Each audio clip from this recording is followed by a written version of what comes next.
బోర్గంపాడు మండలం సారపాక ముత్యాలమ్మ గ్రామం బోరం శ్రీనివాసరావు శంకర్రావు. ఈరోజు శ్రీరామనవమి పండగ సందర్భంగా తెలంగాణ ముఖ్యమంత్రి గారు రేవంత్ రెడ్డి గారు మా ఇంటికి రావడం అనేది చాలా సంతోషంగా ఉంది. అది కూడా ఈ సన్నబియ్యం పంపిణీ సందర్భంగా ఈ రాముల వారి కళ్యాణం తిరుగు ప్రయాణంలో మన ఇంటికి వచ్చి ఈ సన్నబియ్యం భోజనం చేసి మన ఇంట్లో కూడా ఎలా ఒక పండగకి మన కుటుంబ సభ్యులు ఎలా వస్తారో అలా విధంగా మన రేవంత్ రెడ్డి గారు మన ఇంటికి వచ్చి భోజనం చేయడం జరిగింది. అందరూ కూడా ఎలా ఉన్నారంటే ఈరోజు క్యాబినెట్ మంత్రులు ఎవరైతే పొంగులేటి శ్రీనివాస్ గారు అయితే, అటు బట్టి విక్రమార్క గారు అయితే భోజనం కూడా అందరికీ ఏ విధంగా మేము ఒడ్డు పెట్టాము అనేది తిన్న తర్వాత మాకు అర్థమైందండి. ఎందుకంటానంటే ఈ మాట సార్ అన్నారు, మీ వంటలు చాలా బాగున్నాయండి అని అన్నారు. మేమేమనుకున్నాం, సారు అసలుకి సీఎం గారు మన దగ్గర కూర్చుంటారా, అసలుకి నిలబడి తింటారా కూర్చొని తింటారా అనేది మేము అసలుకి ఊహించలేదు. కానీ సీఎం గారు మన దగ్గరకు వచ్చి ఒక పేద కుటుంబంలో మన కుటుంబం ఎవరైతే పెద్దన్నయ్య మన ఇంటికి వస్తారో, మా చెల్లెలింటికి ఎలా వచ్చి ఎలా భోజనం చేసి వెళ్తాడో అలా సింపుల్గా ఉన్నారు. కానీ ఏ విషయంలో కూడా లోటు పడలేదు. అదేవిధంగా ఉన్న మంత్రులు ఎమ్మెల్యేలు గారు వాళ్ళు కూడా వాళ్ళకి కావాల్సినవి ఏం కావాలి ఏంటో అనేది రెండోసారి కూడా క్వశ్చన్లు కూడా ఎంచుకోవడం జరిగింది. అంటే దీని అర్థం ఏంటి, సన్నబియ్యం అనేది ప్రతి పేద కుటుంబానికి అందుతుంది కాబట్టి ఆ పేద కుటుంబం అనేది ఎంత సంతోషం పడుతుంది ఈ ప్రభుత్వం వచ్చిన తర్వాత అనేది గ్రహించడం జరుగుతుంది. మేము అనుకోవడం సారు మన ఇంటికి భోజనానికి వస్తున్నారంటే మాకు కొంచెం కాళ్ళు చేతులు అనేది వరకడం జరిగింది. ఎందుకంటే సీఎం గారు ఏంటి, మన ఇంటికి రావడం ఏంటి, మన సన్నబియ్యం తినటం ఏంటి అనేది చాలా కొంచెం పైకి కనపడకపోయినా కొంచెం మనసులో కొంచెం ఎలా ఉంది, భయంగా ఉంది. కానీ ఆ ఫీలింగ్ లేకుండా పెద్దన్నయ్య ఎలా వస్తాడో అలా వచ్చారు. కాముగా మనం వండించిన కూరలు అయితే ఏమున్నాయో, పప్పు కానీ సాంబార్ కానీ ఏవైతే వంటలు ఉన్నాయో అవి ఇష్టపూర్వకంగా ప్రీతిగా మళ్ళీ ఒకసారి వడ్డించమని అడగటం జరిగింది. సన్నబియ్యం భోజనం చేయటం అనేది చాలా ఆనందంగా ఉంది సార్.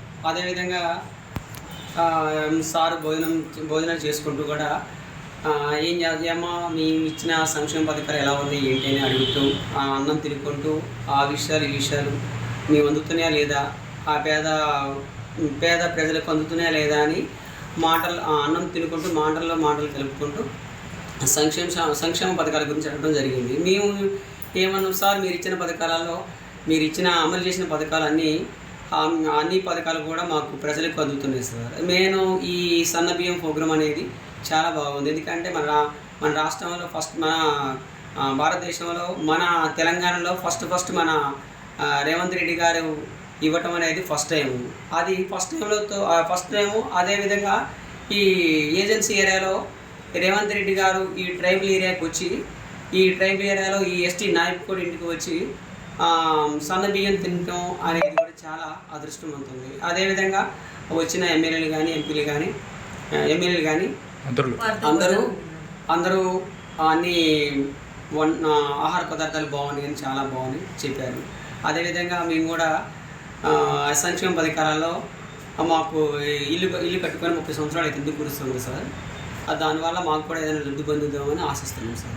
అదేవిధంగా మా చెల్లెమ్మకు కూడా కళ్ళు చిన్నప్పటి నుంచి ప్రాబ్లమ్స్ కాబట్టి ఏంటన్న సమస్య అంటే ఇట్లా కళ్ళు ప్రాబ్లమ్స్ సార్, కొంచెం సైకాలజికల్ ప్రాబ్లం.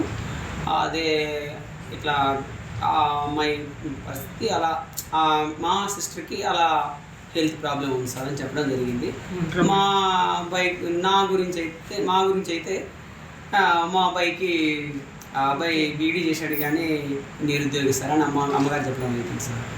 అదేవిధంగా మాకు ఆ రాముడు కళ్యాణం ఎలా జరిగిందో, ఆ రాముడి తండ్రికి ఈ రాముడు ఎలా అండగా వచ్చాడో ఆ అండగా మా ఇంటికి ఈ రాముడు అండగా నిలుస్తాడని కోరుకుంటూ మాకు ఇచ్చే సంక్షేమ పథకాలలో ఇందిరమ్మ ఇల్లు మా చెల్లెమ్మకి పింఛన్ కానీ రేవంత్ రెడ్డి గారు నాకు కూడా ఏదైనా హామీ, నిరుద్యోగిని కాబట్టి ఏదైనా హామీ ఇస్తే బాగుంటుందని కోరుకుంటున్నాను. నేను సీఎం గారికి వంట చేసి పెట్టడం అంటే నాకు నా జీవితంలో ఇంకా ఎటువంటి సందర్భం రాదు కూడా. అయినా సరే నాకు ఒక అవకాశం కల్పించారు.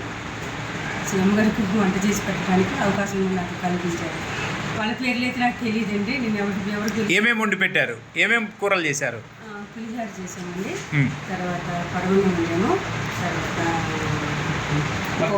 ములక్కాయ పప్పు, ములక్కాయ టమాటా కూర వండాము, సాంబారు, గోంగూర పచ్చడి, ఇంకంతే కదండి. పెరుగు, మజ్జిగ, రాములవారికి ఇష్టమైంది నాకైతే సీఎం గారితో చేసినట్టు లేదండి, మా కుటుంబ సభ్యులతో చేసినట్టు ఉంటుంది. ఎందుకంటారా, ఆయన మా ఇంటికి ఇష్టపడే వచ్చారు కదండి. మా ఇల్లు రాతకుంటే రారు కదండి. మా ఇల్లు రాత ఉందో చికాకు ఉందో తెలిసో తెలియకో మా ఇంటికి వచ్చారు కాబట్టి మా ఇష్టంతో ఇష్టంతో మా ఇంటికి వచ్చారు కదండి. మా ఇంటికి వచ్చారు, మాతో పాటు భోజనం చేయాలనుకున్నారు, చేశారు. మేము తినే బియ్యమే తిన్నాము, వండమన్నారు, వండాము, అవే పెట్టామండి. ఇక నేను అడిగానండి, సార్ మా పేదోళ్ళ వంట కదండి, మీకు నచ్చిందో నచ్చలేదంటే, అమ్మ లేదు బాగున్నారు వంటలు అన్నాను. మీతో ఏం మాట్లాడారు? అదే మాట్లాడారండి, బాగున్నాయి అన్నారు. ఇది బాగుంది అది బాగుంది అనేది చెప్పలేదండి, అన్నీ బాగున్నాయి, వంటలు బాగున్నాయి అని అన్నారు.